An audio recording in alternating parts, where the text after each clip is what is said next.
Viewer discretion advised. This series contains horror scenes that are meant to give you paranoia and keep a lingering feeling that you aren't alone.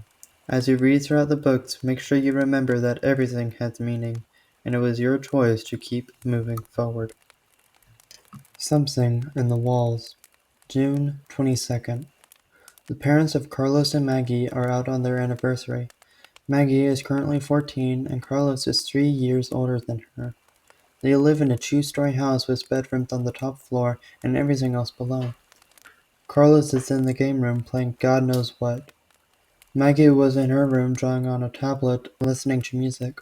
The only thing that snaps her out of her drawing trance is her stomach begging for food. Guess it's time to eat. Maggie gets up and heads downstairs to get food. Her brother is sitting straight, showing that he is invested in whatever he is playing. He must have been trying this boss for hours if he's sitting like that. I'm hungry. What do you want on the pizza? He doesn't respond for a bit. Deadlock on the game. It makes Maggie wait patiently. He dies and almost throws his remote. What were you saying, Maggie? I'm going to order a pizza. Do you want anything on it? You know what I like. He clicks the respawn button and logs back into his game. It must have been a busy night, since the pizza took almost an hour to get here. Maggie was in the living room, still drawing when she heard the doorbell ring. She walks over to the door, pulls out her wallet, and opens the door. The man is standing there, but something about him seems off. Probably just feels overworked. Here is your pizza. It almost sounds like he lost his voice as he hands Maggie the pizza. How much is it? Maggie checks her wallet and begins pulling out some cash. Oh, um, it's free. The man hesitates. What? Why? Maggie looks up, hand halfway out of her wallet. Special promo. The 100th order gets their pizza free. Okay, then. Thanks. Maggie grabs the pizza from the man and he quickly shuffles away. There's no car in sight, but Maggie shuts the door due to the whole situation weirding her out. The pizza's here, Maggie calls out when she's in the kitchen. Coming, Carlos says quickly. Something falls as he hurries over. How much did it cost? Special promo or something, so it was free. I won't complain about a free pizza. Maggie opens the box to reveal the beautiful aroma of the pizza, the cheese still hot. They grab 2 slices each, but when Maggie looks up, she sees something behind her brother. A man's head tucked away from the corner, mouth foaming and eyes locked on them. Maggie couldn't identify any characteristics as this person blended into the shadows almost perfectly. Maggie is too scared to move, and her brother catches on. He turns quickly, curious about what has his sister frozen. What's wrong? I guess I was imagining things because it's gone, but there was a head staring at us. Maggie has always been someone who tries to tell the truth, even if it gets her in more trouble. Without hesitation, Carlos leaves his food and goes into the back of the house, the place they call the den. There are all sorts of old stuff like pictures or records, and amongst those things are weapons. Things from metal bats to a gun in a case only their dad knows the code to. He comes back out with his metal bat and Maggie's cricket bat.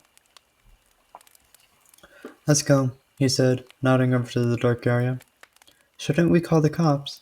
It'll take too long. Besides, if you were seeing things, it would waste their time. Can I at least eat my food first while it's still warm? And risk this person hurting us? Or damaging the house? No way. Reluctantly, Maggie began to walk behind her brother with the bat. An hour goes by and they check every place in the house, find every corner, curtain, and door, and don't find anything. All the windows are locked and their alarm system would have told them if the doors were open. I guess you were seeing things, Carlos says. All of that work and all we get is cold pizza now, Maggie pouts. Just reheat it. Carlos goes to his pizza and throws it in the microwave. Would have preferred it if it was freshly hot, she mumbled. Maggie gets her pizza out of the microwave. She heads back to her room. She put on a video while she ate. All of the searching made her hungry because the pizza was gone almost instantly, and she desperately wanted more. She walks back down the stairs and reheats more pizza. She let the pizza go and shut the microwave door, but before she could hit the number 1 button, her brother came running out of the game room. "What's going on?" Maggie asked. "You were right, something is here." Just when he said that, something quickly ran by the open side of the kitchen. It was at least as big as Maggie, so seeing someone run across that in a second was both impressive and scary. "I'm calling the police." Maggie grabs her phone, but out of nowhere something comes flying at them. Maggie managed to duck out of the way, but her phone did not make it. It cracks on the floor and is no longer able to work. "You call them." "Can't. My phone is dead." They see another thing fly past them, hitting the microwave. The hum of the microwave begins as a small bolt hits 3. "The stairs are back here." Quickly, Carlos rushes Maggie to the back of the house, and they run up the stairs. Maggie looks back and sees her brother being dragged down. Behind Carlos is a face she saw earlier, but it's clearer now. A smile lined with long teeth spread across his shadowed face as his fingers wrapped around Carlos' ankles. "Carlos!" Maggie screams, retracing her steps. "Keep going! I'll be fine!" He disappears around the corner. Maggie decided to listen to him for once and continued to run up the stairs. She runs into her room and hears things fall and break below her.